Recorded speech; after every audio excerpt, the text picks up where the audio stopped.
همه ما وقتی بچه‌ایم یه تصویر کامل و بی‌نقص از بزرگسالیمون داریم. هممون توی نوجوانی دوستای زیادی پیدا می‌کنیم و مهارت‌های زیادی یاد می‌گیریم.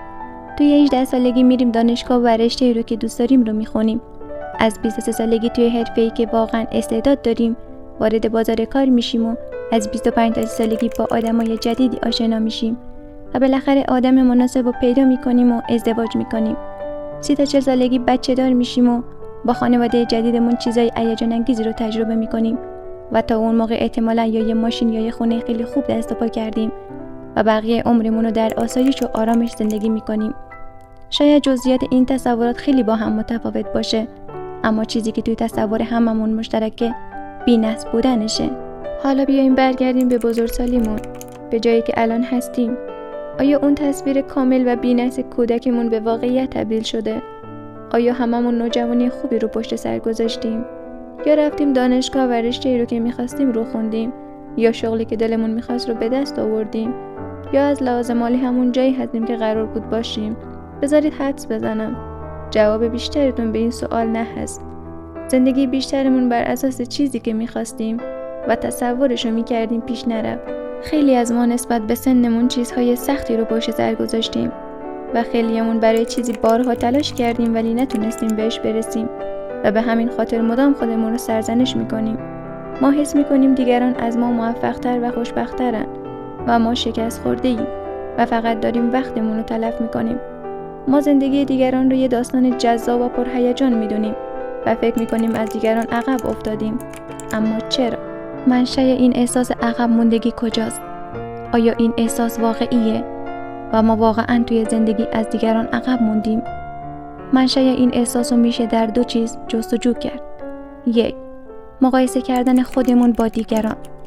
ما مدام خودمون رو با دیگران مقایسه میکنیم، مخصوصاً با همسن و سالامون، بین دوستات توی فامیل و حتی توی فضای مجازی. ما این اینستاگرام رو باز میکنیم و افرادی رو میبینیم که همسن و سال خودمون یا از ما کوچیک‌ترن، اما سبک زندگیشون با ما زمین تا آسمون فرق داره. اونا چندین زبون بلدن حرف بزنن، مهارت‌های زیادی دارن، رفتن دنبال علاقه‌شون و بیزنس خودشونو دارن و از طریقش درآمد خیلی خوبی کسب میکنن. اونا مستقل زندگی میکنن و بهترین ماشین زیر پاشونه و مدام در حال سفر و خوشگذرونیه. ما اونا رو نمونه کامل فرد موفق میدونیم و خودمونو میبازیم و یه حس خیلی بد نسبت به خودمون و زندگیمون پیدا میکنیم.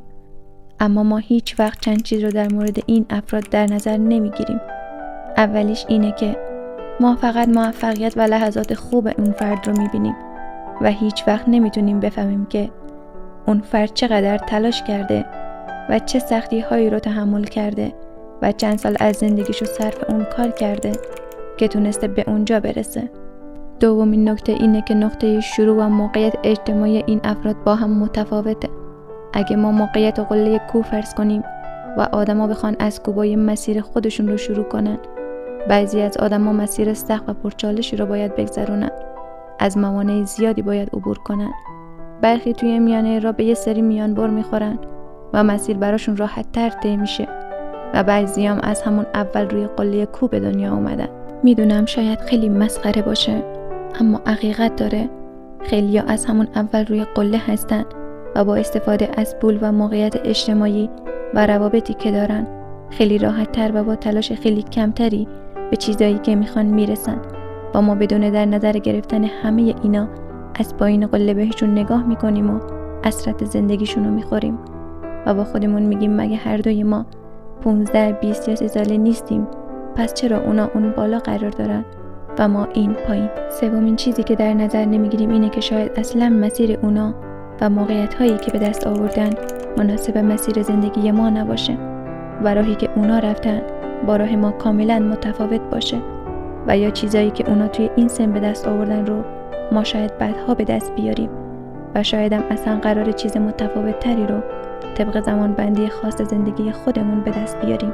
و چهارمین نکته اینه که ما هیچ وقت احساسات واقعی پشت اون تصاویر رو نمیبینیم. ما هیچ وقت ترس ها و حسرت ها و غم های اون افراد رو توی فضای مجازی نمیبینیم. ما فقط یه ظاهر جذاب از زندگی اون فرد رو برومونه.